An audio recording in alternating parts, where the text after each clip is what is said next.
Keir, good to see you, man. Welcome to Popternative. Oh, thanks, Petey. I mean, this is really exciting. I mean, this film is incredible. I'm excited to kind of chat with you specifically about the film, but I mean, what is that kind of journey for you very quickly from acting and then being really like creatively involved in writing and directing something? Was it challenging? Was it easier than you thought? Like, I'm curious about that. A little bit of both, Yeah. right? Like as an actor for 20 plus years, I've been on so many different sets. I've worked with a wide variety of different directors, right? Mhm. From the legends to first timers. And the same with actors as well. I've seen actors on sets have different processes and different personalities, certainly. So it was kind of I think it was a natural progression to go like, okay, I wrote this story. I think I know it so well. I'm sort of the only one who could tell it. So then it was just remembering certain tidbits I picked up along the way and utilizing those. But Some it's people, weird. As an yeah. actor, you would see the pre-production or the post-production. Yeah, So exactly. that was kind of like a big learning curve. Well, it's interesting because, the answer to this question is different depending on whether you're an actor or a writer director, I guess. But it's just like I'm just wondering, like, Marmalade, did it feel like one big journey from like writing it to filming it, or did it feel like two separate journeys? Because in a lot of ways, like writing something and like pre-production and then going and filming it are two separate journeys if you think about it at times. I mean, so many different journeys within there. That's exactly right. I mean, there's some really interesting things. I remember one of the producers said, you're going to learn. There's a really weird transition when you go from finishing filming to going to edit, Yep. because all of the footage you're going to see in the editing bay is going to have so many memories just ingrained into it of like, oh, it was raining that day, or oh, the food was great on that, on set that day or something like that. Like so you have to kind of divorce yourself from the memories that you had from shooting and just look at the footage that you have and make sure that you're crafting the story, without having any sort of emotional connection to it. So that was fascinating. Yeah. And getting into the film now, because I'm excited for people to see it in theaters and on demand February 9th. That's Marmalade. I mean, do you know you're making a genre bending film? Is that the plan early on that you're throwing all these kind of elements in there, seeing what sticks? Like, I'm just curious, does that kind of happen throughout the process? For sure. I mean, I guess it wasn't by design, but more like that was just my like artistic aesthetic. Like I grew up watching these films that I love so much of the 90s, and I wanted to sort of pay homage to that, but also give a slightly new twist on that. But certainly, like the rhythm, the tone, and things like that are all from a melding of movies that I love from my childhood. Absolutely. What are those conversations like with the cast, specifically with Joe Keery, in regards to like, are there as many conversations as we think? Because a lot of these actors, they go in, they have the material, they go Yeah. in, they do their thing, they rap, right? But if there are any conversations from a director actor perspective, what are they like with Joe Keery for this? Because he's so incredible in this movie. Yeah, oh, thanks. Yeah, I couldn't agree more. Joe was so down to collaborate, right? Mhm. From the second that I met him, we sent him the script and we're like, I don't know. I can see from his past performances that he's able to do this, that he could bring, the same sort of sweetness and genuineness that he's brought to all of his other roles. And luckily he was like, yes, it's something a little bit more charactery. So we collaborated sort of nonstop, just watching reference films and talking about his accent and his clothes and the way he's going to walk and talk and everything. So it was, the blueprint was there, but what he added to it is, it's just such a joy to work with actors who are down to kind of meet your vision and also kind of heighten it. I'm going to say something I hope you haven't heard before much, because I don't even want people. I mean, the trailer is there for the film if they want to check it out. But I suggest people go in really fresh with this one.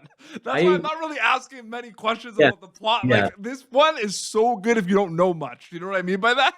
I definitely agree. I definitely agree. That my hope always was people will see the movie and tell other people about it and say, I can't tell you anything. Just go and watch it. I can't say Maybe anything. they can read, if they're really curious, maybe read like the log line or something. But I don't Um, know. There was something about not knowing anything about this movie, Kira, and then going and seeing it.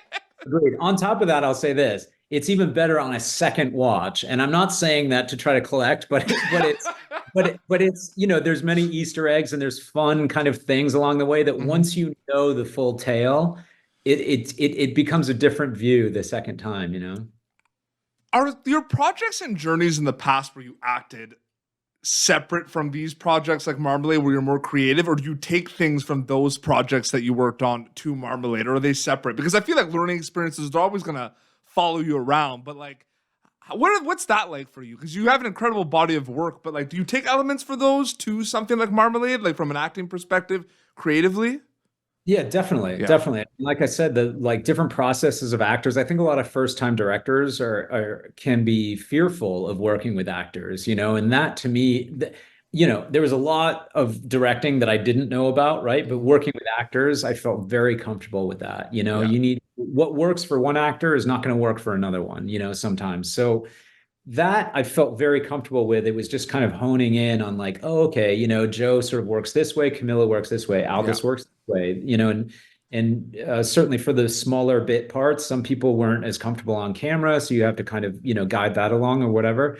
So it's that came very secondhand, but there's so many other pieces that that were like, you have to surround yourself with incredible collaborators and heads of departments who are just like really good at their jobs, and sort of as long as you communicate sort of what you want, then they can like help you get there. 100%. And I asked this question I'm about to ask because like when I got this interview confirmed, because I was always curious about this, but you can also spin this to some of the performances in Marmalade, because there's some characters that are more quirky out there, and then there are other characters in this movie that they're like serious, you know what I mean? And not supposed to be quirky or anything. So when like your character in Paul Blart Mall Cop is like like he's not supposed to be funny at all, right? In this in this movie with all these funny, quirky characters. Is that challenging from an acting perspective? I've always thought about that. It is. I mean, that's really insightful, man, because that was part of the design of this. Was like, I've always loved playing characters with a duality. I've always loved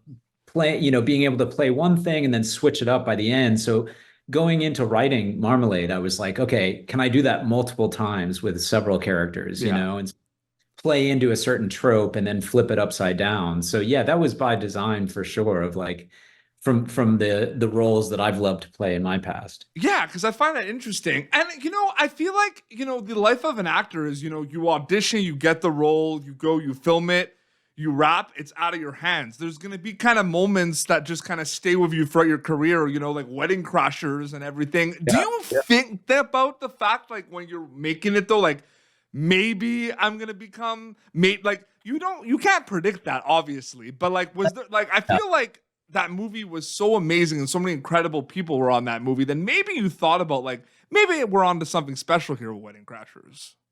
Impossible. What's wild is that was my first movie ever. Was that your first film, eh? I know that was early on, but I wasn't sure if that was your first film.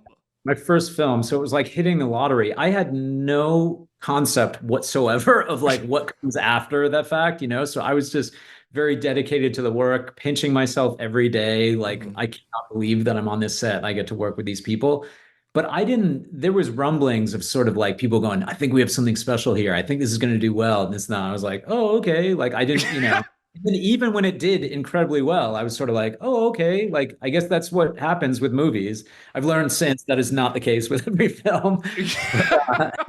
But yeah, no, I mean, I think there's a sort of nice naivete to that I've held throughout my career of like, you never know. Absolutely. Yeah, you just go in and then, well, you film, you wrap, and it's out of your hands with Marmalade too, right? You make this thing, you're really close to it, and then it's out of your hands, and then people are going to be able to see it February 9th on demand and in theaters. But last question before we wrap up here, I mean, are you conscious of the audience member watching this film when you're making it, or does that kind of not come into, like, I'm just curious about that. Actors usually say like no because they're focused and like they don't think about that, but like you were a director writer on this, but like, so like when did you think about the audience watching a movie like this when you were making it? It's a tricky one, right? Because yes and no. Like, yes, I have to be aware of where we pull the audience because it's by design. We have to lead them down a certain path, and then sort of, we want the audience to get ahead of us a little bit in the film, and then all of a sudden we ramp up and go past them, right? So we're keeping the audience guessing.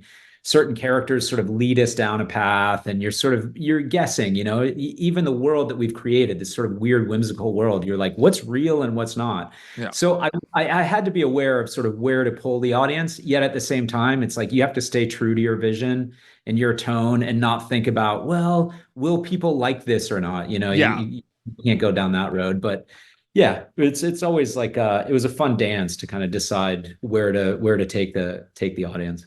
And I can't wait for people to check out Marmalade. February 9th is going to be available in theaters and on demand as well. Keir, so great chatting with you. Thank you so much for your time. Really appreciate it. Yeah, man. Nice to chat with you. Thank you for tuning in to Popternative. Make sure to check out our past episodes of Popternative on YouTube. This has been an Autograph Communications production.